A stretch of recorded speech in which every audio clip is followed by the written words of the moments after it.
नमस्कार, अभिवादन। मैं दुर्गेंद्र चौहान। आज मंथन में हम बात करेंगे उन राजनीतिक दलों की जो विश्व पटल पर सर्वाधिक पुरानी पार्टियों में शुमार हैं।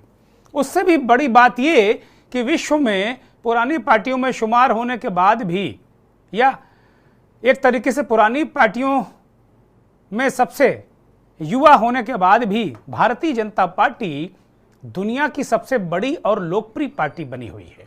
लाख कोशिशों के बावजूद भी विपक्षी दल ना तो अपनी धाक जमा पा रहे हैं और ना ही बीजेपी को शिकस्त दे पा रहे हैं।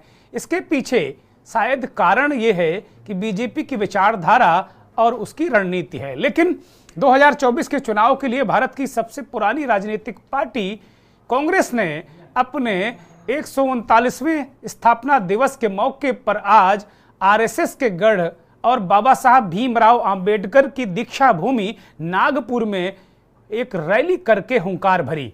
स्थापना दिवस पर कांग्रेस अध्यक्ष मल्लिकार्जुन खड़गे ने स्पष्ट किया कि बीजेपी को हराने के लिए यह जगह सही है।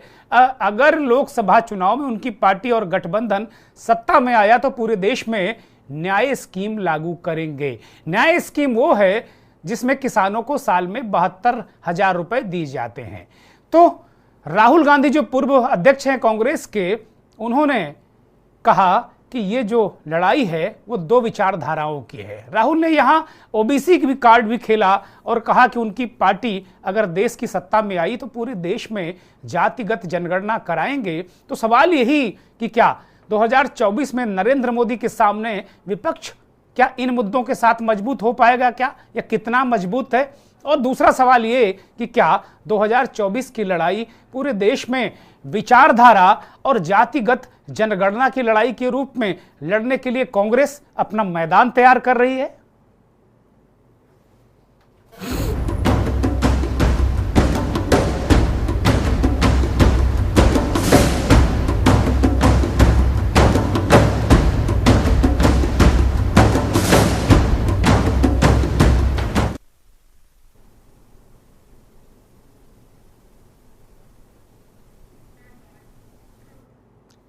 अगर मोटे तौर पर यह कहा जाए कि राहुल गांधी और खड़गे ने इन दोनों बातों को क्यों कहा, उसके पीछे एक रणनीति है, एक गुणागणित है।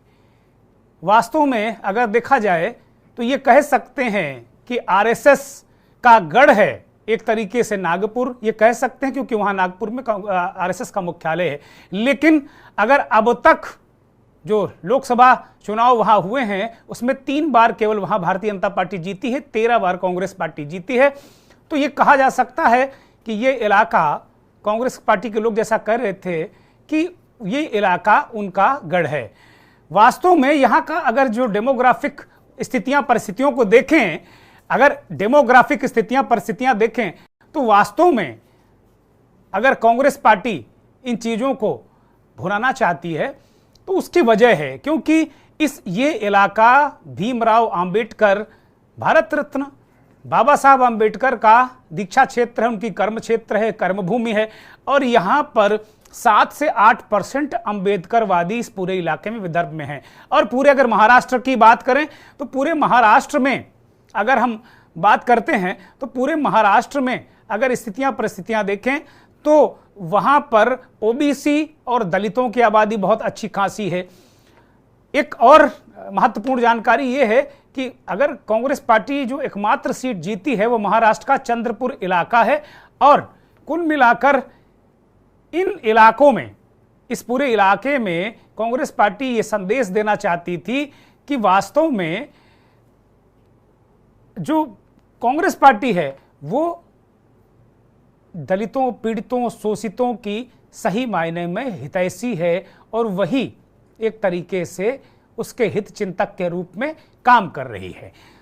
अब मोटे तौर पर खड़गे भी ने कहा कि न्याय स्कीम पिछली बार 2019 के चुनाव से ठीक पहले कांग्रेस पार्टी ने लॉन्च किया था, जिसमें 6,000 रुपए प्रति महीने किसानों को सम्मान निधि के रूप में देना था, सम्मान राशि के रूप में देना था। इसके मुकाबले भारतीय जनता पार्टी ने 6,000 रुपए साल की निधि दी, लेकिन कांग्रेस पार्टी की न्याय स्कीम को किसानों ने अंगीकार नहीं किया और उसे उतनी सफलता नहीं मिली। शायद इसीलिए इस बार नारी युवा और गरीब को टारगेट करके राहुल गांधी न्याय यात्रा शुरू कर रहे हैं 14 जनवरी से, मकर संक्रांति के दिन से। और ये न्याय यात्रा मणिपुर से निकलेगी और ये जाएगी बंबई तक, यानी मुंबई तक, महाराष्ट्र तक। और इसके पीछे गणित भी यही है, साधने के लिए कि पूरे जो गरीब लोग हैं, किसान हैं, उनको ये बताने की। ये न्याय यात्रा 350 लोकसभा क्षेत्रों से निकल कर गुजरेगी।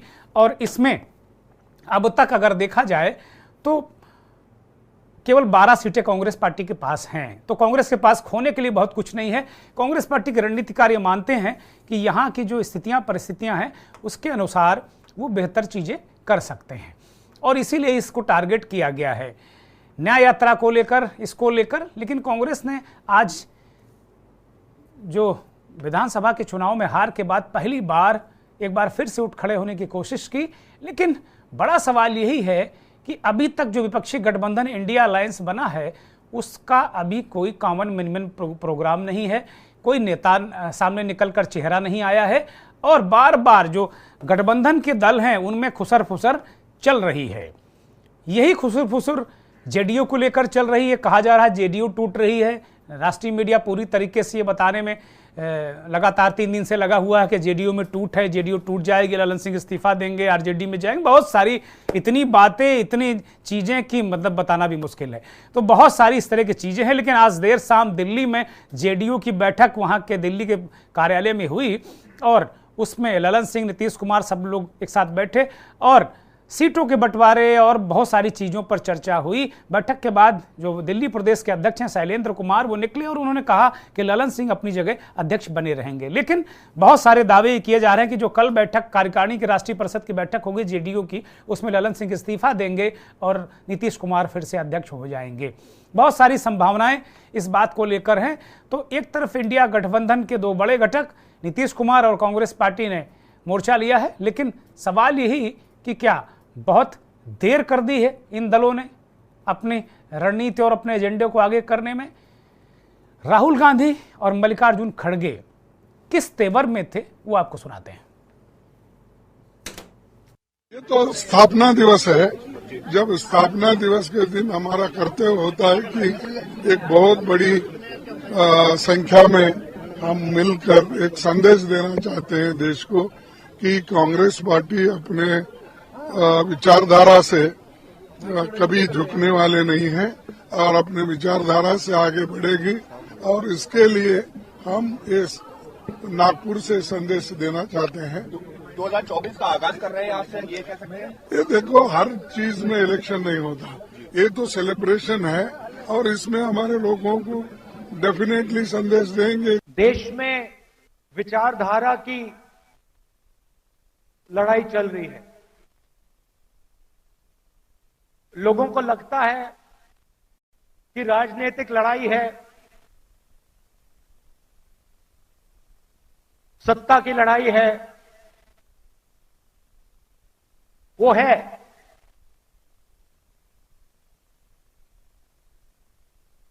मगर इस लड़ाई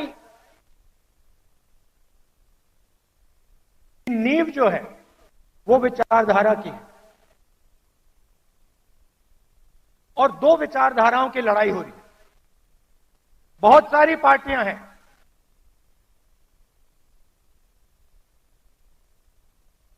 एनडीए में है,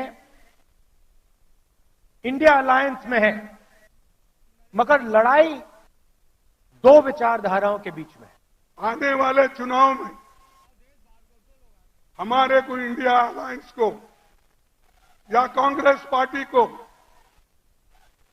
शक्ति मिला, आपने शक्ति दिया, तो हम न्याय स्कीम को इम्प्लीमेंट करेंगे।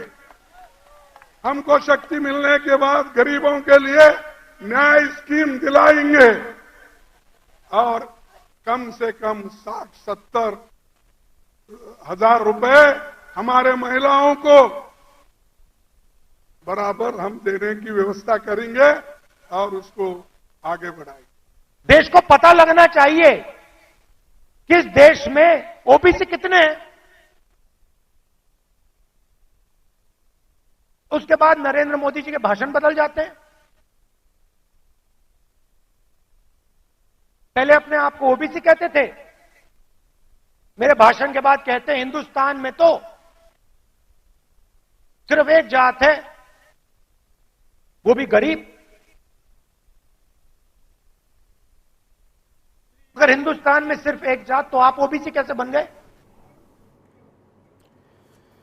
जंग बड़ी जबरदस्त है, लेकिन सबसे बड़ा सवाल ये क्या किताबों में, कागजों में जो मुद्दे लिखे होते हैं, लिखे जाते हैं, क्या वो बहुत नीचे जमीन पर कारगर होते हैं?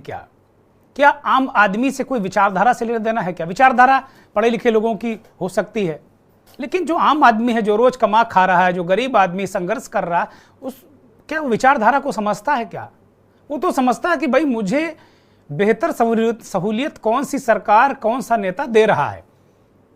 और इस मामले में बीजेपी आगे अब तक जो गठबंधन है इंडिया वाला, उसके नेताओं से, उसके दलों में जो उनके दलों की जो सरकारें हैं उनसे काफ़ी बेहतर नज़र आ रही हो। बीजेपी कर भी रही है, बीजेपी की सरकार ये करती भी नज़र आ रही है और बता भी रही है और जता भी रही है।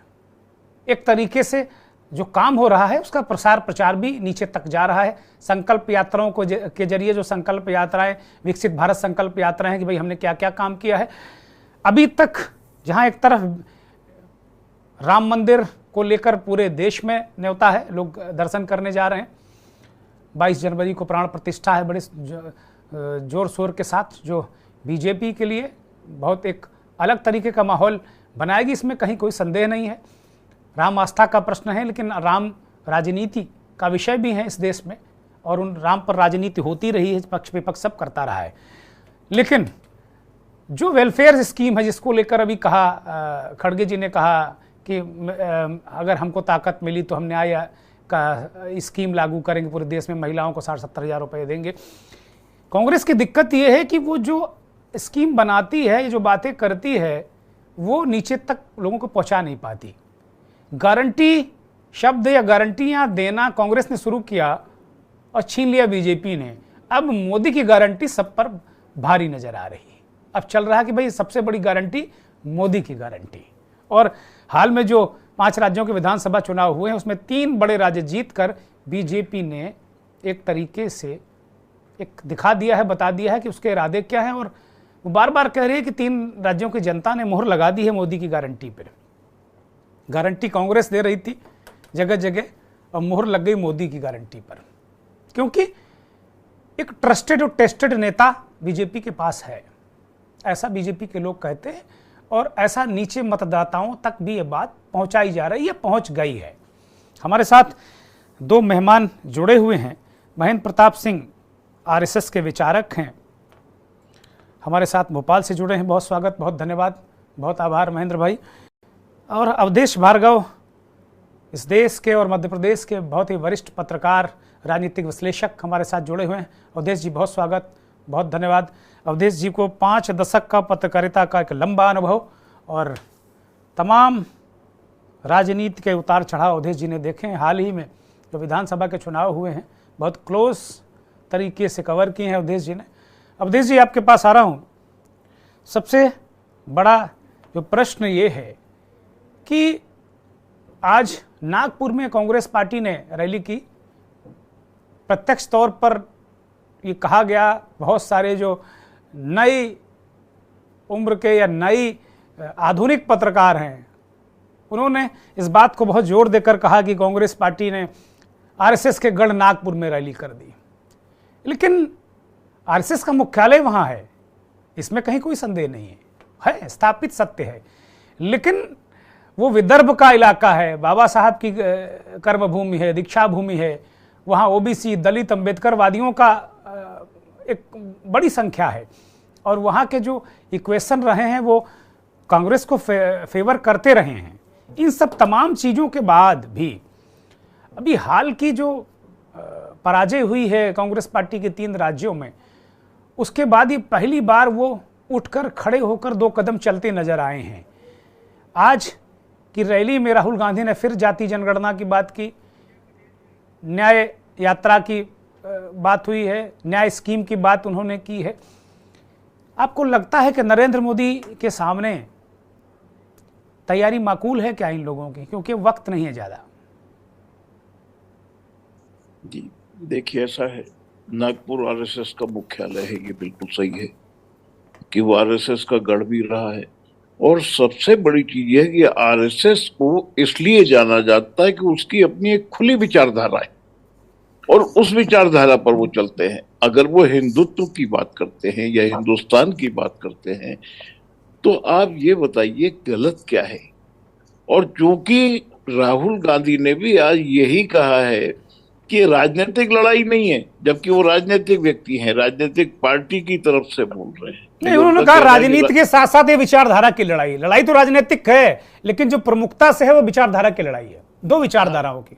लेकिन वो आरएसएस की विचारधारा की लड़ाई की बात कर रहे हैं या कांग्रेस की विचारधारा क्या है उसको स्पष्ट नहीं कर रहे हैं, सिर्फ वो ओबीसी की जनगणना की बात कर रहे हैं। आप एक बात बताइए, इन 70-75 सालों की आजादी में देश में जब कांग्रेस का शासन था या जो भी शासन है, आज भी वो नारा है हिंदू मुस्लिम सिख ईसाई पहले बांट देते हैं और फिर कहते हैं आपस में है भाई भाई। तो आज इसी तर्ज पर आप ओबीसी को भी बांटने चले हैं। आप ये बताइए कि मेरा तो एक बड़ी अच्छी सोच है, बहुत अच्छी बात है कि आप जितने आरक्षण बढ़ाते जाएंगे। हमारा ये कहना है कि बचते सिर्फ सवर्ण, तो सवर्णों को आप जितने परसेंट बच रहे हैं, 30 या 35 जो भी बच रहा है, उनको आप रिजर्व कर दीजिए, बाकी को सामान्य कर दीजिए। जरूरत ही नहीं पड़ेगी आपको जनगणना कराने की। आप जनगणना इसलिए कराना, आप जनगणना की बात करते हैं, आप अपनी पार्टी में ओबीसी को कितना हिस्सा दे रहे हैं? आपने क्या भागीदारी की? अभी आपने 3 राज्यों के चुनाव देखे, कितने ओबीसी कैंडिडेट थे? अभी मध्य प्रदेश की सरकार की बात करूं, जो मंत्रिमंडल का गठन हुआ है, उसमें 33% ओबीसी हैं। तो कुल मिला करके आप अमल तो करते नहीं हैं और आप जनगणना की बात करके डिवाइडेशन की बात अलग करते हैं, आप विभक्त करना चाहते हैं। आपने आज देखिए, आज कई कांग्रेस नेताओं के, शशि थरूर जैसों के बयान आए, इसके पहले जयराम रमेश के बयान आए थे राम मंदिर के मामले में। यानी कितने शर्म की बात है कि राम मंदिर की तुलना वो शौचालय से कर रहे हैं। क्या गुजरती होगी इस हिंदुस्तान के हिंदुओं पर? आप कहते हैं हिंदू कोई धर्म नहीं है, जाति नहीं है, विचारधारा है। तो आप ये बताइए, तो फिर हिंदुस्तान में जाति क्या है? आप किस जाति में हैं? तो जनता को आप इस तरीके से विभक्त करने की हथकंडे छोड़िए और आप तो एक स्पष्ट अपनी विचारधारा बताइए, कोई ठोस आपकी योजना बताइए।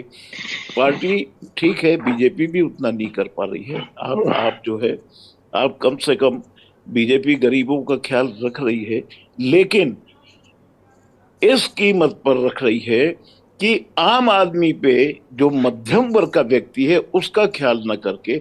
अब चुनाव के समय आपको क्यों याद आई, मैं बीजेपी की भी बात करता हूं कि हम डीजल पेट्रोल के भाव में कमी कर देंगे, तेल कंपनियां कमी कर देंगी। अभी खबर आई है थोड़ी देर पहले कि 10 रुपए कम कर रहे हैं, अभी थोड़ी देर पहले 10 रुपए कम, यही बात कर रहा हूं मैं। अभी 10 मिनट पहले ही आई है कि 10 रुपए तक कम हो सकते हैं और तेल कंपनियां उस कमी के मुनाफे का फायदा हिस्सा लेंगी, ये भी साथ में। नहीं, वो जो लोड आएगा तेल कंपनियां सहेंगी। तो पहले भी मनमोहन सिंह की सरकार में यही होता था, उससे पहले भी यही होता था, तेल कंपनियां सहती थी। देखिए दुर्गेन जी, मध्यम वर्ग को सिर्फ एक ही लाभ आप देते थे कि गैस में सब्सिडी देते थे, बुजुर्गों को आप रेलवे यात्रा में सब्सिडी देते थे, कंसेशन देते थे, आपने वो सब बंद कर दिया। आप फांसी की सजा भी देते, मैं सरकार की बात कर रहा हूँ, बीजेपी की भी, independent being a media person I am telling about the policy of the government, कि आप एक तरफ तो हमें सजा दे रहे हैं और हमारा अपराध भी नहीं बता रहे। पहले आपने कहा कि कोरोना में जो वैक्सीनेशन है उसके लिए हमने सब्सिडी बंद की है। पहले आपने कहा कि आप अपनी मर्जी से सब्सिडी छोड़िए, जो सक्षम थे उन्होंने छोड़ा, वो देशभक्त थे, पैट्रियटिज्म की भावना थी उनके अंदर, लेकिन आपने सबकी सब्सिडी बिना बताए बंद कर दी। अरे हमारा अपराध तो बताते। आपने विधायकों के, सांसदों के पास जारी रखे हैं, उनके चालू हैं, आपने बुजुर्गों के पास बंद कर दिए। आप तीर्थ यात्राएं करा रहे हैं निःशुल्क सरकार की तरफ से, लेकिन वो बुजुर्ग अगर कहीं जाना चाहते हैं, मध्यम वर्ग के लोग हैं, उनकी सारी सुविधाएं बंद कर। तो कुल मिला करके आप लाडली बहना चलाएं, आप लाडली लक्ष्मी चलाएं, आपको जो चलाना है सब चलाइए, लेकिन ठीक है। कम से कम मध्यम वर्ग का भी तो ख्याल रखिए। भार्गव साहब, मैं आता हूं, दूसरे चक्कर में आपके पास आता हूं। मैं महेंद्र प्रताप सिंह को चर्चा में लूं, उससे पहले हमारे साथ दो मेहमान और जुड़े हैं। तमजीद अहमद, कांग्रेस के राष्ट्रीय प्रवक्ता, हमारे साथ जुड़े हैं। तमजीद जी, बहुत स्वागत, बहुत धन्यवाद, बहुत आभार। और श्याम सलूने, भारतीय जनता पार्टी के वरिष्ठ नेता, हमारे साथ जुड़े हुए हैं आगरा से। बहुत स्वागत आपका, बहुत धन्यवाद आपका इस चर्चा में शामिल होने के लिए। और संजय कुमार पटेल, जेडीयू के वरिष्ठ नेता, हमारे साथ बिहार से जुड़े हैं। पटेल साहब, बहुत स्वागत, बहुत धन्यवाद, बहुत आभार आपका तीनों मेहमानों का। मैं रुख महेंद्र प्रताप सिंह की तरफ करूंगा। महेंद्र प्रताप सिंह जी, एक संघ विचारक, एक चिंतक होने के नाते, जैसा भी कहा अवधेश जी ने कि संघ की विचारधारा क्लियर है और संघ के गढ़ से, संघ की जो एक तरीके से नागपुर में आत्मा बसती है, वहाँ कांग्रेस ने एक रैली की। इसके बहुत सारे मायने अपने अपने तरीके से निकाले जा सकते हैं, लेकिन एक संघ, एक विचारक, एक चिंतक के रूप में आप किस तरह इसको देखते हैं? विचारधारा, राहुल गांधी ने कहा 2 विचारधाराओं की लड़ाई है, एक आरएसएस की है और एक उनकी विचारधारा है।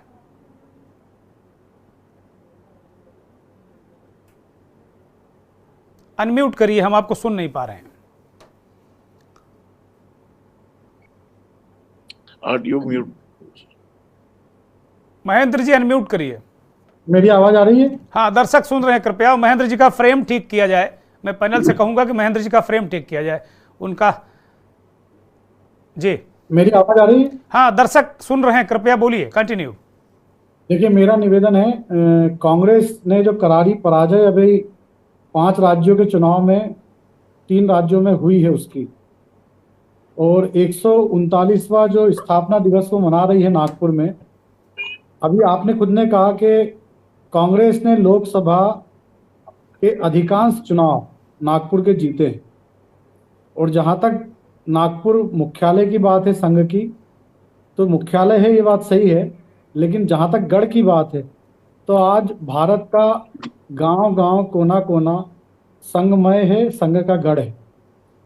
और कांग्रेस को एक, जिसको बोलना चाहिए ना, शुरुआत करनी है या कांग्रेस को अपने कुछ कार्यक्रम करने हैं, रूटीन वर्क करना है, तो कांग्रेस ऐसी जगह से अपना रूटीन वर्क शुरू करना चाह रही है जहां से वो मीडिया से लेके हर जगह एक मैसेज कन्वे कर सके कि हम लोग संघ के मुख्यालय वाली जगह पे जाके, नागपुर में जाके एक कार्यक्रम कर रहे हैं। लेकिन इस बात को समझना पड़ेगा कि कांग्रेस के पास ना अब नीति बची है, ना नीयत बची है, ना लोग बचे हैं, ना कार्यकर्ता बचे हैं। कांग्रेस कितने भी प्रलोभन दे दे, कितने भी आश्वासन दे दे, अब कांग्रेस की बातों में, कांग्रेस के झांसे में आने को कोई तैयार नहीं। तो वो मतलब कितनी भी चिकनी चुपड़ी बातें नागपुर में कर ले, दीक्षा भूमि में कर ले, बाबा साहब को की बातों को आधार बना ले, गांधी जी की बातों को आधार बना ले, पर कुल मिला के कांग्रेस की नीति, नीयत, सब चीज में खोट है। ये बात देश की जनता जान चुकी है, समझ चुकी है। जमीनी स्तर पे आज कांग्रेस कुछ भी नहीं है। कांग्रेस तो विचारधारा कह रहे हैं 2 विचारधाराओं की लड़ाई इस देश में, एक आरएसएस की विचारधारा है, एक इस देश को बनाने वालों की विचारधारा है। इस पर क्या कहेंगे? देखिए, आरएसएस जो लड़ाई शब्द है ना, ये आरएसएस के साथ मैच ही नहीं करता। आरएसएस लड़ाई शब्द से मैच ही नहीं करता, इसलिए आरएसएस की किसी से कभी कोई लड़ाई वाली बात ही नहीं है। अब ये कांग्रेस की सोच है कि वो लड़ाई लड़ना चाहते हैं। अगर वो लड़ाई लड़ रहे हैं तो लड़ते रहें, हम तो अपना सकारात्मक काम कर रहे हैं। जिस दिन महात्मा गांधी की हत्या हुई थी और लोगों ने संघ के लोगों को टारगेट किया था, उस दिन भी पूजनीय गुरुजी ने कहा था कि अगर दांतों के बीच में जबान फंस जाए तो दांत तोड़ के नहीं फेंके जाते। हम हिंदू समाज के एक एक व्यक्ति को अपना हिस्सा मानते हैं, अपना मानते हैं, इसलिए हमारे तरफ से कभी कोई लड़ाई जैसी बात आएगी नहीं, चाहे वो विचारधारा के स्तर पे लड़ाई की बात हो, चाहे वो व्यक्ति के स्तर पे लड़ाई की बात हो। कांग्रेस की सोच है वो लड़ाई लड़ रहे हैं, लड़े, हमारे स्तर पे तो कोई लड़ाई नहीं। ठीक है, ठीक है। मैं एक ब्रेक पर जाऊंगा, मुझे एक ब्रेक का इशारा हो रहा है, और ब्रेक से लौटेंगे तो बहुत सारे सवाल कांग्रेस के सामने खड़े हुए हैं। उनके प्रवक्ता तमजीद हमारे साथ जुड़े हैं, जवाब लेना लाजमी है। ब्रेक से लौटाए हैं, सीधे रुख कांग्रेस के प्रवक्ता तंजीब अहमद की तरफ करेंगे। तमजीद भाई, अभी संघ के विचारक हमारे साथ जुड़े हैं, महेंद्र जी, वो कह रहे हैं भाई आरएसएस किसी के साथ कोई लड़ाई नहीं रखता, अब आप लोग लड़ाई रखें तो रखते रहें, आप हताश, निराश, विचारहीन, नीति, नियत, सिद्धांत कुछ है ही नहीं आपके पास। अब आपको एक संदेश देना कि भाई नागपुर से करो या कानपुर से करो, आपको करना है, वो इस बात को कह रहे हैं। दूसरी बात कि भाई आप लोग ने गठबंधन बनाया, बहुत सारी चीज़ें की, लेकिन जिस तरीके से बीजेपी की और अन्य जो गठबंधन है एनडीए का, उनकी तैयारी चल रही है, क्या उस तरीके से चीज़ें आप लोग चला पा रहे हैं क्या? ओबीसी की बात करने से थोड़ी काम चलेगा। अभी भार्गव जी ने बताया कि आपने मध्य प्रदेश, छत्तीसगढ़ और राजस्थान में कितनी ओबीसी को टिकट दिया, 33% सरकार में बीजेपी ने नुमाइंदगी दी है। तो क्या आप लोग ये केवल कागजों पे योजना बनाते रहेंगे, जमीन पर भी उतार पाएंगे क्या? तमजीद भाई। जी दुर्गेश जी नमस्कार। नमस्कार। देखिए मैं सुन रहा था, बहुत ध्यान से बात सुन रहा था महेंद्र जी से। देखिए नागपुर कांग्रेस का गढ़ रहा है, ठीक है, पिछले 2 चुनाव में नितिन गडकरी जी वहां जीते हैं, लेकिन नागपुर हमेशा से कांग्रेस का गढ़ रहा है। नागपुर कोई आरएसएस ने भले उनका अपना ऑफिस बना रखा है, लेकिन आरएसएस का वो शहर नहीं, ना तो आरएसएस का केंद्र है। और दूसरी बात देखिए दुर्गेश जी, जो जैसे आप किसी मोहल्ले में रहते हैं तो आपके बारे में वहां के लोग ज्यादा अच्छा जानते होंगे जो बाहर से देखते होंगे बनिस्बत उनके। तो जाहिर सी बात है नागपुर के लोग ज्यादा अच्छे जानते हैं कि आरएसएस की विचारधारा क्या है, आरएसएस किस तरह का संगठन है। तो इस वजह से आरएसएस कभी नागपुर में अपना पैर नहीं पसार पाई। संगठन भले उन्होंने बना लिया, लेकिन नागपुर में उन्होंने कभी अपना ना तो राजनीतिक भाजपा को उन्होंने जिता पाए, ना तो किसी भी तरीके का राजनीतिक अपना विचारधारा जनता के बीच में उसको एक्सेप्ट भी नहीं करवा पाए। तो सबसे बड़ी हार आप इसी समझ सकते हैं। नितिन गडकरी जी जीत रहे हैं तो कोई आरएसएस की वजह से नहीं जीत रहे हैं, वो उनका खुद की अपनी पर्सनल छवि रही है नागपुर में, उनका अपना एक अपना जनप्रतिनिधि होने के नाते उन्होंने लोगों के लिए जो काम किया उसकी वजह से वो जीत रहे हैं। ठीक बात है कि हमारे विरोधी विचारधारा के, लेकिन जो बात सच है उसको आप आरएसएस से जोड़ के मत देखिए नितिन गडकरी जी की जीत को। और उस हमेशा कांग्रेस, और आज की रैली रिकॉर्ड तोड़ दी है।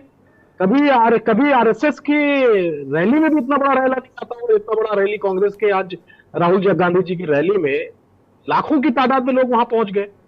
तो RSS is in non acceptable विचारधारा इन कांग्रेस, एटलीस्ट वहां पे कोई इनको ठीक है। आपको सुन नहीं पा रहे हैं, ऑडियो ठीक कीजिए अपना। जी अभी आ रही है आपको आवाज? हाँ बोलिए। जी क्यों हम जाति जनगणना की बात ना करें भाई? क्यों हम जब जाति की जनगणना की बात करते हैं तो भाजपा और आरएसएस के पेट में दर्द क्यों होने लगता है? क्यों नहीं करवा देते भाई? हम कह रहे हैं कि हम क्या कर रहे हैं वो छोड़िए, लेकिन जिस तरीके का प्रतिनिधि प्रधानमंत्री जी ने कहा कि सबसे बड़ी जाति गरीब की जाति है। अब आप लोग अगर जातियों को खंडों में, वो कह रहे हैं कि भाई हिंदू और सनातन समाज को आप अगर खंडों में बांटेंगे तो कैसे फिर समाज कैसे बनेगा? वही प्रधानमंत्री जी तो तेलंगाना में जाके कहते हैं कि हम जीतेंगे तो ओबीसी का मुख्यमंत्री बनाएंगे। प्रधानमंत्री जी कह क्या रहे हैं? पहले तो ये स्पष्ट हो कि दोनों जाति है या अपने सुविधा के अनुसार जाति बदलते रहते हैं। फिर क्यों कह रहे हैं कि मध्य प्रदेश में हमने ओबीसी को प्रतिनिधित्व दे दिया? फिर कोई बताते ना कि हमने गरीब को दिया है, ये क्यों कह रहे हैं कि हमने ओबीसी का दे दिया? फिर सबसे बड़ी बात है राम मंदिर को लेकर भी आपके नेताओं के बयान बहुत अच्छे नहीं है, अभी निंदनीय बयान है, जैसा भार्गव जी ने कहा। वो मैं छोड़ दीजिए दुर्गेश जी, सबसे बड़ा दुर्भाग्यपूर्ण बात मैं बता रहा हूँ कि इस देश के उपराष्ट्रपति तक को अपनी जाति बतानी पड़ गई। भारतीय जनता पार्टी उनकी जात तक बता रही है कि वो इस पर्टिकुलर जात की है, उनका अपमान हो गया। आप कैसी बात कर रहे हैं? सबसे बड़ी जातिवादी अगर कोई पार्टी होगी हिंदुस्तान के अंदर तो भारतीय जनता पार्टी। ठीक है, हम जवाब ले लेते हैं, फिर अगले चक्कर में आते हैं। तमजीद भाई, भारतीय जनता पार्टी के नेता श्याम सलोने हमारे साथ जुड़े हैं। श्याम सलोने, तमजीद अहमद कह रहे हैं कि भाई ये सबसे बड़ी जातिवादी पार्टी आपकी है, आप सुविधा और सिस्टम, जहां आपको सुविधाजनक लगता है आप जाति के रूप में आ जाते हो, जहां सुविधा नहीं लगती वहां कहते हो गरीब की जाति है। श्याम सलोने, बहुत बहुत नमस्कार। आपको हम सुन नहीं पा रहे हैं, ऑडिबल नहीं है आप, बोलिए।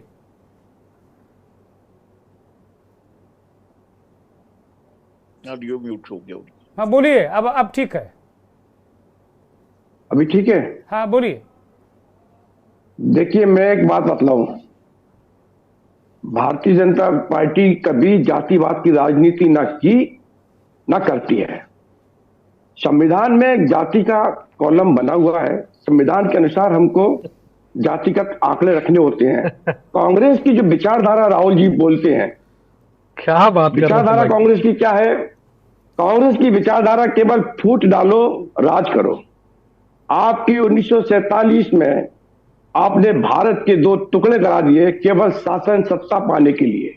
ये आपकी विचारधारा थी, क्योंकि आपकी स्थापना जो जनसंघ का क्या विचार था भाई? जनसंघ का विचार क्या था उसमें, ये भी बता दीजिए। बोलने दीजिए उनको, बोलने दीजिए। संजीव साहब, मैं बता रहा हूँ, जनसंघ का भी विचार बता दीजिए। तमजीद साहब, जनसंघ का विचार बताने के लिए महेंद्र प्रताप को हमने आमंत्रित किया है, उनसे बात कर लेंगे हम। आप बोलने दीजिए। सुनिए ना, पहले आपकी स्थापना जो हुई कांग्रेस की, वो एक ऐसे विदेशी व्यक्तियों के माध्यम से हुई जिनकी विचारधारा ही भारतीय नहीं थी। वो भारत में आई लूट करने के लिए थे। आज भी भारत की संस्कृति, अटल बिहारी वाजपेयी थे, आपको पता होगा। वाजपेयी जी, देखिए हमारी विचारधारा, देखिए आप सुनिए, या तो आप बोल लीजिए या सुनिए। बोलने दीजिए तमजीद साहब, बोलने दीजिए, मैं मौका दूंगा आपको। मैं अभी आपके पास आऊंगा। आप सुनते नहीं है, इसलिए जनता ने आपको निकाल दिया पूरे देश से। मेरा समय मत बर्बाद करिए, आप तथ्यों के अनुसार बोलिए आप लोग भाई। आप बड़ा बेशकीमती समय है आपका भी, हमारा भी और चैनल का भी। बहुमूल्य विचार रखिए। आप स्थापना दिवस मना रहे हैं, कांग्रेस का 139वां स्थापना दिवस पर मैं इनसे पूछना चाहता हूं, आप आरएसएस से तुलना कर रहे हो।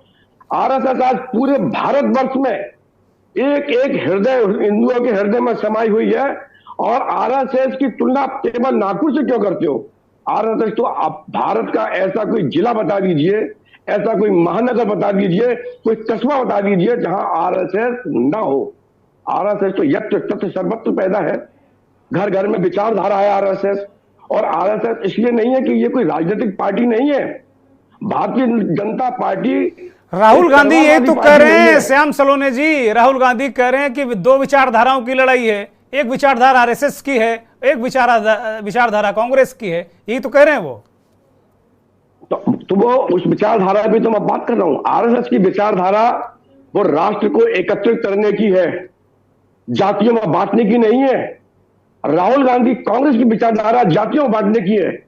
वो अपनी हर रैली में, हर सभा में कहते हैं कि ओबीसी, जातिगत जनगणना। क्यों? क्योंकि उनका वोट बैंक नहीं है। आज वो कभी गठबंधन करके जो छोटे दल के नेता हैं, उन पार्टियों पर दबाव डलवा करके वो उनके लोगों से सनातन धर्म को गालियां दिलवाते हैं। उनका उद्देश्य क्या है? किसी तरीके से सत्ता पाना, क्योंकि जनता उनको नहीं सुन रही है। जनता ने चुना है मोदी को, भारत ने मोदी को चुना है, और मोदी की गारंटी है कि जब आप मुझे चुन रहे हो, मुझे नेता मान रहे हो, मुझे अपना अभिभावक मान रहे हो, मुझे आप चौकीदार मान रहे हो, तो मेरी गारंटी है कि भारत की 140 करोड़ जनता के लिए। ठीक है श्याम सलोने, मैं संजय पटेल को चर्चा में शामिल करता हूं। काफी देर से, लगभग 35 मिनट से हमारे साथ जुड़े संजय कुमार पटेल, मैं आपके पास आ रहा हूं। बीजेपी के लोग कह रहे हैं, संघ के विचारक भी हमारे साथ जुड़े हैं, संजय पटेल, वो कह रहे हैं कि जो जातियों की बात जो करते हैं, जो जाति जनगणना की बात करते हैं, वो देश तोड़ रहे हैं। एक तो इस पर आपकी तत्कालिक प्रतिक्रिया, और दूसरा सवाल मेरा नीतीश कुमार को लेकर है कि क्या पार्टी में आपकी सब कुछ ठीक चल रहा है? क्योंकि लगातार राष्ट्रीय मीडिया में खबर आ रही है कि अब टूटी कि तब टूटी आपकी पार्टी। जी, पहले बीजेपी का जवाब दे देता हूं। बीजेपी वाले कह रहे हैं कि जात पात आरएसएस वाला नहीं करते हैं, भाजपा नहीं करती है। तो रामलला का शिलान्यास में राष्ट्रपति रामनाथ कोविंद जी को नहीं बुलाते हैं, सांसद भवन का उद्घाटन होता है तो आदिवासी श्रीमती द्रौपदी मुर्मू के जी को नहीं बुलाते हैं, मंदिर में पूजा करने जाते हैं गर्भगृह में, एमपी मंत्री रहते हैं, राष्ट्रपति गर्भगृह के बाहर रहते हैं, इनको जांच पात करते ही नहीं है। आप बात रहा मोदी जी की गारंटी के बाद 2022 में 15 अगस्त 2022 में सभी को भारत के जितना भी गरीब बिना छत के हैं सबको छत दे दिया जाएगा। आपकी आवाज ठीक नहीं आ रही है। आवाज संजय पटेल, आपकी आवाज हम तक सही पहुंच नहीं रही, कृपया उसको ठीक किया जाए। मैं तमजीद अहमद के पास जाऊंगा। संजय पटेल, अपनी आवाज ठीक करिए। अभी कुछ दिक्कत है, आपकी आवाज हम स्पष्ट सुन नहीं पा रहे हैं। संजय पटेल की आवाज ठीक की जाए। तमजीद अहमद, भारतीय जनता पार्टी के नेता ने बहुत सारी बातें कही। वो कह रहे हैं कि भाई आप लोग इस देश का मटिया मेट करने पर तुले हुए हैं, बंटवारा करा दिए, बहुत सारी बातें कही। लेकिन मैं भटकना नहीं चाहता। मैं स्पष्ट सवाल आपसे पूछ रहा हूं कि आपने आज रैली की नागपुर में स्थापना दिवस पर, ठीक है, आपकी पार्टी को बहुत शुभकामनाएं कि आप इस देश की सबसे पुरानी पार्टी, दुनिया की कुछ पुरानी पार्टियों में है आपकी पार्टी, अच्छी बात है। लेकिन वहां से जो मुद्दे आप उठा रहे हैं कि विचारधारा की लड़ाई, क्या विचारधारा जैसी जो क्लिष्ट बातें, क्या नीचे तक मतदाता जो आम वोटर है, जो इस समय भारतीय जनता पार्टी जिसको लुभाने में बीजेपी काफी कामयाब है, काफी हद तक दिख रही है, इस तरह की जो क्लिष्ट चीजें, क्या वो नीचे तक आप पर्कुलेट कर पाएंगे क्या? दूसरा सवाल कि क्या न्याय जो स्कीम पिछली बार 19 में आप लेकर आए थे, आप साल में 72,000 रुपए दे रहे थे और नरेंद्र मोदी की सरकार ने केवल 6,000 रुपए की बात की, तो लोगों ने 72,000 छोड़ के 6,000 को अंगीकृत कर लिया और दोबारा सरकार बनवा दी। तो इस बार भी आप कहीं ऐसा तो नहीं लग रहा कि इस बार भी आप काफी लेट हो गए और जब चुनाव आता तभी आप इसकी स्कीम, न्याय स्कीम लेकर आ जाते हैं? नहीं दुर्गेश जी, देखिए पहला सवाल आपका ये है कि विचारधारा की लड़ाई की जो बात है, निश्चित रूप से लड़ाई विचारधारा की है। कांग्रेस पार्टी और आरएसएस के बीच में जो राजनीतिक लड़ाई है, देखिए भारतीय जनता पार्टी कुछ नहीं है, जो भी राजनीतिक अंश है ये बात स्पष्ट होना चाहिए और देश में ये बात जानी चाहिए कि आरएसएस एक पॉलिटिकल ऑर्गेनाइजेशन, जिस तरीके से वो भारतीय जनता पार्टी को सपोर्ट पॉलिटिकल ऑर्गेनाइजेशन नहीं है। नहीं बात सुनिए ऑब्जेक्शन करता हूँ। नहीं आरएसएस पॉलिटिकल ऑर्गेनाइजेशन नहीं है। श्याम सलोने, अभी मैं आरएसएस के विचारक को लूंगा, जरा इनको कंप्लीट करने दीजिए, बोलिए। दुर्गेश भैया ये आरएसएस को पॉलिटिकल पार्टी बतला रहे हैं, इनको यही जानकारी नहीं है। चलिए अब मैं आता पॉलिटिकल पार्टी नहीं है। चलिए मैं आपकी बात को और बड़ी कर देता हूँ। जो भी संगठन मंत्री, आप लोग मेरी बात सुन लीजिए, मेरी बात सुन लीजिए। 139वां आप देखिए अपना स्थापना दिवस मना रहे हो, जवाब देने दीजिए श्याम भाई, कार्यकर्ता नहीं है। श्याम सलोने जी जवाब देने दीजिए, तभी मजा आएगा। जब एक दूसरे को सुनेंगे नहीं तो फिर बिल्कुल आनंद नहीं आएगा। आज भी दुर्गेश जी, आपको ही पता है कि भारतीय जनता पार्टी का जो संगठन महामंत्री होता है उसकी नियुक्ति आरएसएस ही करती है। वो आरएसएस के जरिए ही लाया हुआ व्यक्ति होता है, उसी की नियुक्ति होती है। तो इसमें कोई छुपी बात नहीं है। ठीक है, भारतीय जनता पार्टी अपनी सुविधा अनुसार उसको किस तरह से भी कहे कि वो है नहीं है, लेकिन कुल मिला के लड़ाई दो ही विचारधारा की है। लब्बो लुआब इन सब चीजों का ये एक कांग्रेस की विचारधारा है जो सबको जोड़ने का काम करती है, एक दूसरी विचारधारा जिसपे बीजेपी काम करती है वो है बांटने की राजनीति। उस पर कांग्रेस पार्टी बिल्कुल उसके खिलाफ, कांग्रेस पार्टी मोहब्बत की दुकान खोल के खड़ी हुई है। और जिस तरीके से इस देश को आगे बढ़ाना है वो इसी तरीके से बढ़ता है जैसे कांग्रेस की विचारधारा जो है उसी के हिसाब से देश हमेशा तरक्की की है। आज देश के अंदर भयंकर बेरोजगारी है, भयंकर भुखमरी है, भयंकर बुरी तरीके से किसानों की हालत आप देख रहे हो क्या हो रखी है। 300 करोड़ रुपए मोहब्बत की दुकान। श्याम सलोने जी अभी उस पर आएंगे तो आप जवाब नहीं दे पाएंगे। 10,000 करोड़ कौन सा लेके भागा है, जवाब नहीं दे पाएंगे कि गुजरात के अंदर किसका 10,000 करोड़ क्या किया वो ठीक है, आप दोनों को रोक रहा हूं, मैं आपको दोनों को रोक रहा हूं। संघ विचारक महेंद्र प्रताप सिंह को लेता हूं। महेंद्र जी, आरएसएस के बारे में कुछ विचार व्यक्त किए कांग्रेस के नेता ने, और वो कह रहे हैं कि वास्तव में आरएसएस एक तरीके से पॉलिटिकल विंग ही है। वो एक तरीके से मसला जो चलता है सब कुछ वो आरएसएस से ही चलता है। दुर्गेश जी मेरी बात पूरी हो जाने दीजिए। अच्छा, कंप्लीट करिए जल्दी से। देखिए मैं 2 मिनट में बोला, एक बात समझिए, एक छोटा सा एग्जांपल मैं आपको दे रहा हूं। अभी यहाँ पे आरएसएस के साथी भी और भारतीय जनता पार्टी भी दोनों लोग कह रहे हैं कि जाति जनगणना के विरोधी है। अभी यही 15 दिन पहले अमित शाह जी ने बिहार में क्या कहा कि हम जाति जनगणना कराने के पक्ष में। मोदी जी ने क्या कहा कि हम ओबीसी चीफ मिनिस्टर बन। अब ये समझिए कि भारतीय जनता पार्टी ये भी कह रही है कि बिहार के अंदर जो जाति जनगणना आपने कराया और तो ये पहले खुद उनको बता दे कि इनकी पार्टी का स्टैंड क्या है कि जाति जनगणना ये कराना चाहते हैं या नहीं कराना चाहते हैं। कि इस तरीके से लोगों को भटकाना है, आधी पार्टी उसके पक्ष में खड़ी, आधी पार्टी उसके विरोध में खड़ी। चलिए मैं पहले आरएसएस का एक रिएक्शन लेता हूं, अब आप कंप्लीट करिए क्योंकि ज्यादा वक्त नहीं है। मैं एक आरएसएस का रिएक्शन लेता हूं। महेंद्र जी इस पर रिएक्ट करिए। हाँ, क्या पूछ रहे हैं आप चौहान साहब? मैं पूछ रहा हूं, ये कह रहे हैं कि आप लोग जातिगत जनगणना के विरोधी क्यों हैं? ये कह रहे हैं ओबीसी तमाम जातियों के आप लोग विरोधी हैं। नहीं, विरोधी है तो वोट क्यों किया बिहार में भाई? हम ये पूछना चाह रहे हैं, अगर विरोधी है तो बिहार विधानसभा में क्यों वोट किया भाई आपने इस बिल के पक्ष में? मैं आपको एक बहुत अच्छा उदाहरण देता हूं। ये जाति की बात कर रहे हैं ना जी। इंदिरा गांधी जी ने जब इमरजेंसी लागू करी हिंदुस्तान में तो बाकायदा सर्कुलर पास किया उन्होंने कि पर्टिकुलर जाति धर्म को लेके कि इस धर्म के लोग सरकारी नौकरी से दूर रखे जाएं। तो जितना जिसको बोलना चाहिए ना मन में द्वेष भाव ये व्यक्तियों के प्रति, धर्म के प्रति, जाति के प्रति कांग्रेस के अंदर है, इतना किसी में नहीं है। और जहां तक अभी कांग्रेस के जो नेता बोल रहे थे संघ के बारे में कि संघ राजनीतिक संगठन है, तो संघ के समविचारी लगभग 50 संगठन है। ग्राहक पंचायत है, संस्कार भारती है, सेवा भारती है, विश्व हिंदू परिषद है, उनमें केवल एक भाजपा है, विद्यार्थी परिषद है। तो भाजपा के कारण आप संघ को राजनीतिक संगठन बोलोगे?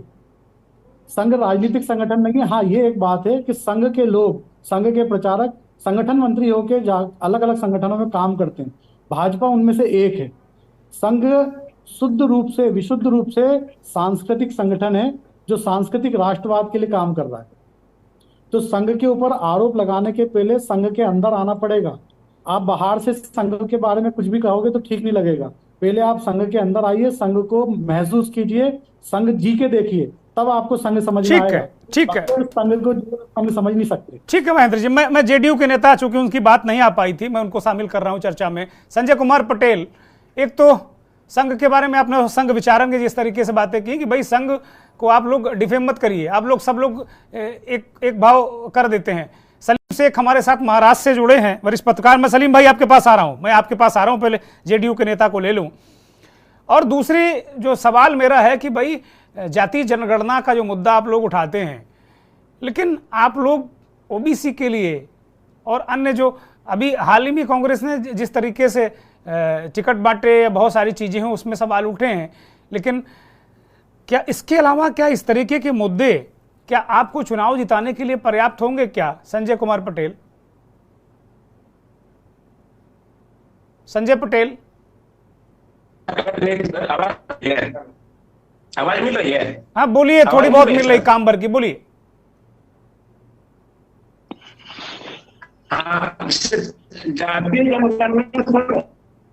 नहीं मिल पा रही, सॉरी संजय भाई, आपकी आवाज मुझे मिल ही नहीं पा रही। संजय भाई को फोन पर जोड़ दिया जाए। मैं सलीम शेख की तरफ रुख करूंगा, वरिष्ठ पत्रकार हमारे साथ महाराष्ट्र से जुड़े हैं। सलीम जी, आज कांग्रेस पार्टी ने आरएसएस के गढ़ या मुख्यालय वाले शहर नागपुर में एक रैली की और वहां से राहुल गांधी ने एक निशाना साधा कि लड़ाई दो विचारधाराओं की है। फिर वो कहते हैं ओबीसी की जनगणना कराएंगे, खड़गे साहब कहते हैं हम न्याय स्कीम लाएंगे, हमें ताकत दो।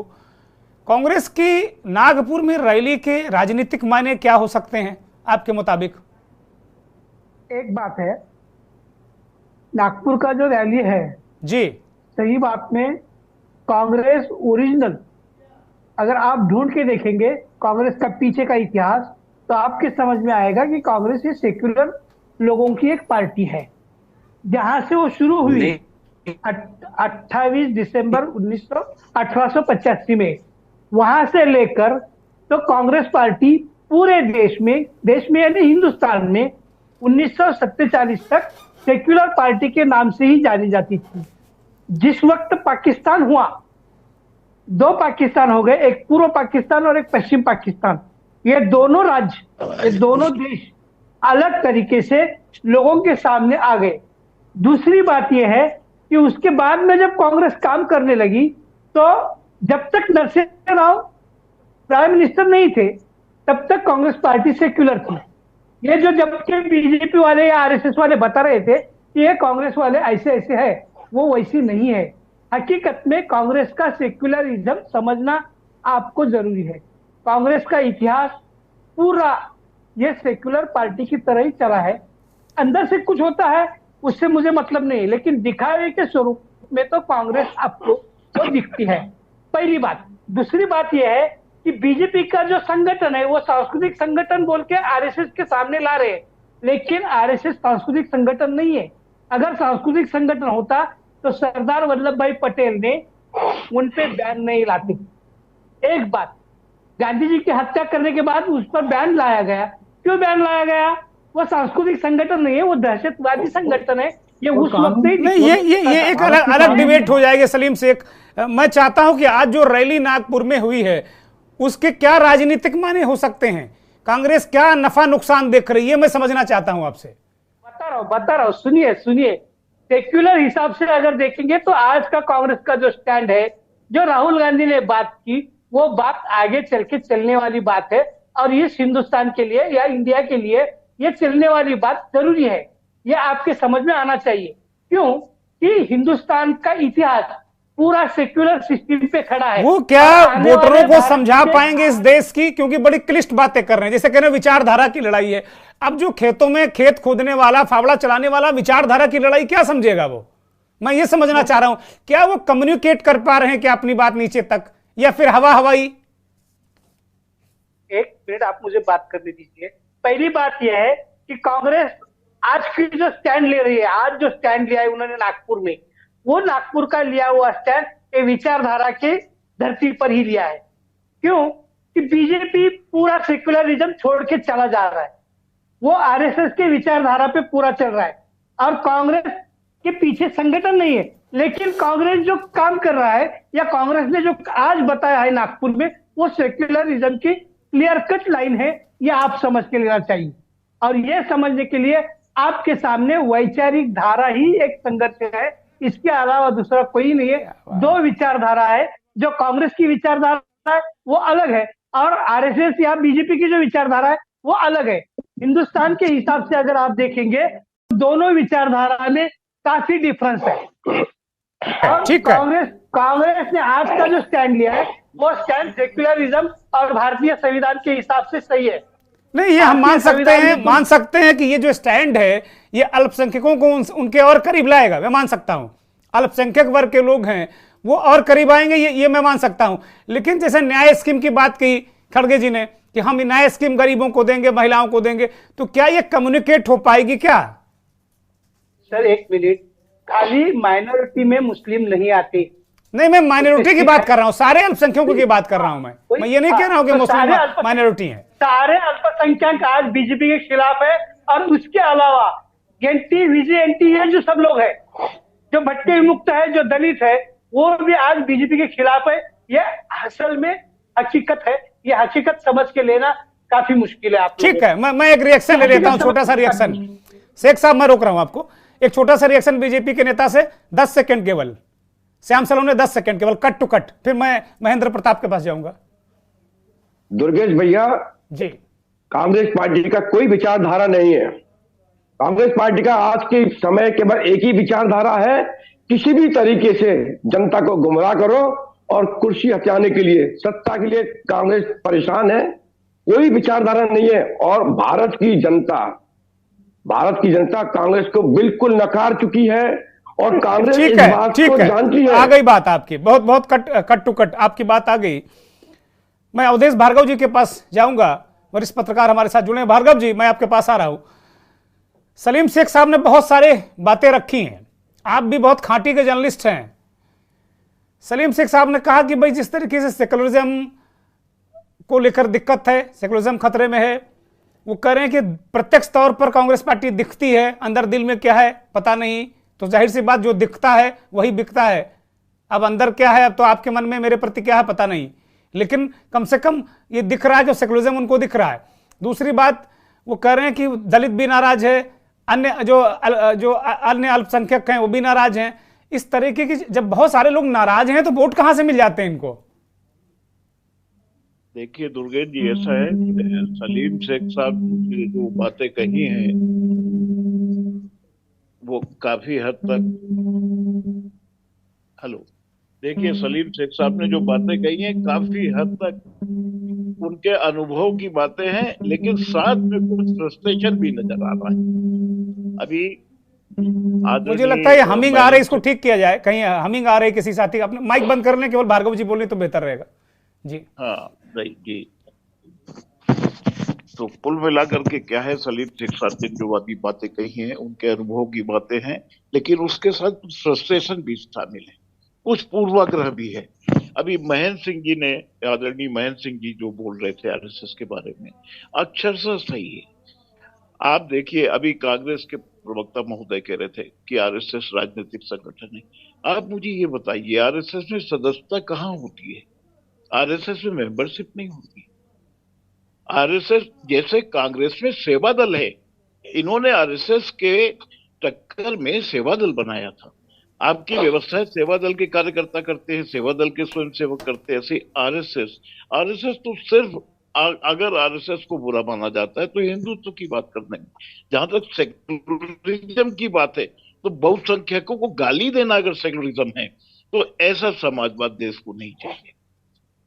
कम से कम आप अगर हिंदुस्तान की उस संस्कृति को गाली देना कि कोई मेहमान आ जाए तो हम चाहे भूखे रहे उसको भोजन कराएं, अगर उस सिस्टम को खत्म करना सेक्युलरिज्म है तो ऐसा सेक्युलरिज्म भारत को नहीं चाहिए।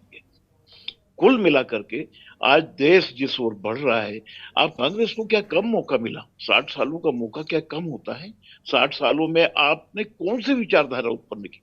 सिर्फ देखिए, कहने में बुरा लगेगा और लेकिन मैं इसको नहीं मानता हूं, लेकिन आप एक परिवार पर केंद्रित रहे और आज भी केंद्रित है। आज राहुल गांधी सांसद के अलावा किसी पोस्ट पर नहीं है, वो कह चुके गांधी खानदान से बाहर का बनना चाहिए, लेकिन आज पूरी कमान फिर उनके हाथ में। चारों शक्ति पुंज, प्रकाश पुंज, ज्योति पुंज सिर्फ राहुल गांधी। तो जनता इससे उब चुकी है, जनता कुछ नयापन चाहती है। आदिवासियों की पहले बात करती रही कांग्रेस, आप देखिए इन 75 सालों में आदिवासियों की उन्नति कितनी हुई।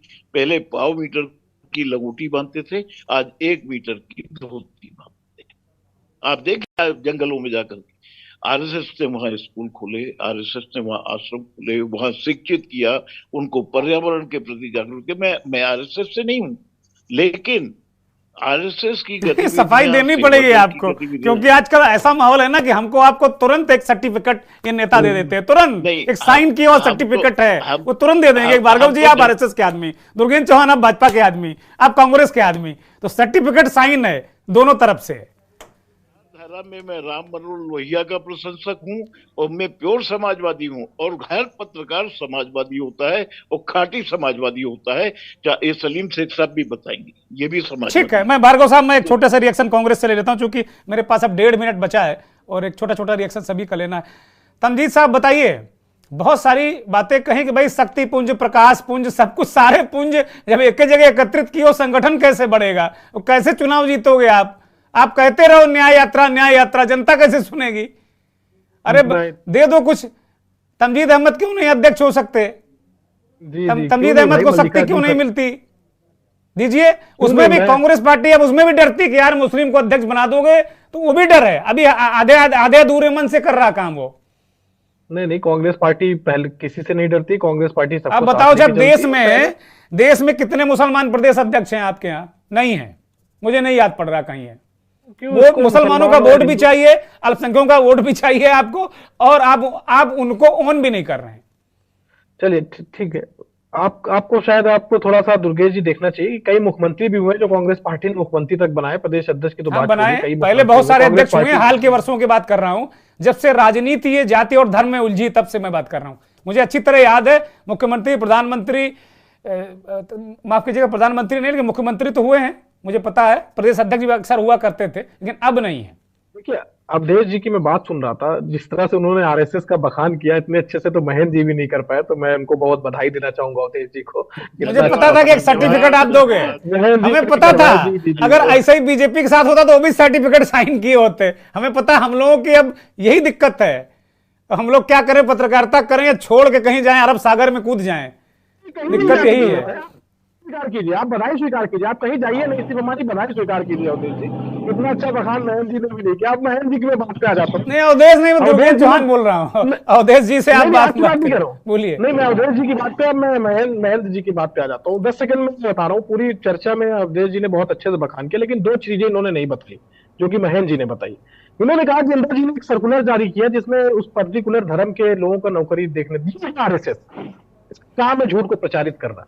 फिर उन्होंने स्वीकार किया कि आप बताइए कौन सा दुर्गेश जी कौन सा सर्कुलर, ये बात रखी है, कोई सर्कुलर ऐसा नहीं है आपके कहने से नहीं हो जाएगा।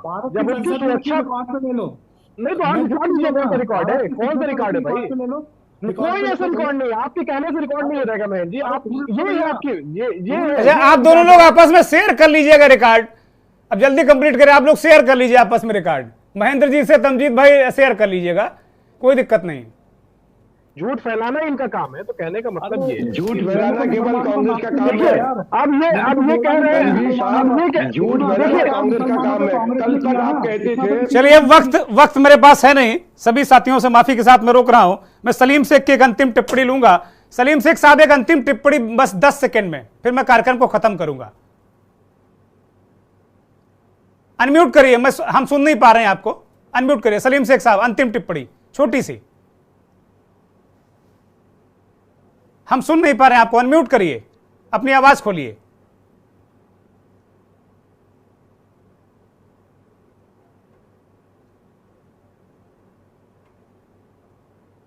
आवाज आ रही? हाँ बोलिए बोलिए, बहुत बहुत शीघ्रता से, जल्दी से प्लीज।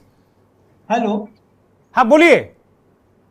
आवाज आ रही? हाँ आ रही, बोलिए बोलिए, बहुत जल्दी। हाँ, ये जो बात चल रही है ना, कांग्रेस और बीजेपी, ये दोनों के बिना किसी कोई पार्टी नहीं बन सकती, ये उतना ही सच है। पहली बात है। दूसरी बात यह है कि कांग्रेस में आज तक जो घर का काम चलते आया है, नेहरू से लेके इंदिरा जी है, राहुल जी है, सोनिया जी है, अभी उसके बाद में जो आपको लग रहा है वो पिक्चर बदलने के लिए काफी समय लगेगा। इसलिए कि उस फैमिली पे, नेहरू गांधी फैमिली पे एक लोगों की मर्जी है। जो आप बोलते हो हिंदुस्तान का जो कॉमन पीपल है, वो कॉमन पीपल के दिल में उनके बारे में एक प्यार मोहब्बत है। तीसरी बात यह है कि आज तक जो आज 9-10 साल में बीजेपी ने जो काम किया है, उसमें जितने भी आश्वासन बीजेपी ने दिए हैं, उसमें का एक भी आश्वासन पूरा नहीं हुआ। राम मंदिर का भी काम पूरा नहीं हुआ, आधा ही राम मंदिर रह गया है, लेकिन उसका उद्घाटन करने का काम नहीं होता। राम मंदिर तो बहुत अच्छी भव्य दिव्य बन रहा है। आप भी जाइए, दर्शन करके आइए सलीम भाई। बहुत बहुत शुक्रिया सभी का, बहुत शुक्रिया महेंद्र जी, श्याम सलोने जी, संजय कुमार पटेल, हमसे नहीं जुड़ पाए अवधेश भार्गव जी, बहुत धन्यवाद, महेंद्र प्रताप सिंह, और सभी मेहमानों का बहुत शुक्रिया, बहुत धन्यवाद। बहुत आभार उन करोड़ों दर्शकों का जो के न्यूज़ को देखते हैं, हमारे इस खास कार्यक्रम मंथन को देखते हैं। बड़ा सवाल है, रास्ता कठिन है विपक्ष के लिए, क्योंकि सामने नरेंद्र मोदी का चेहरा है। बहुत बहुत धन्यवाद, नमस्कार।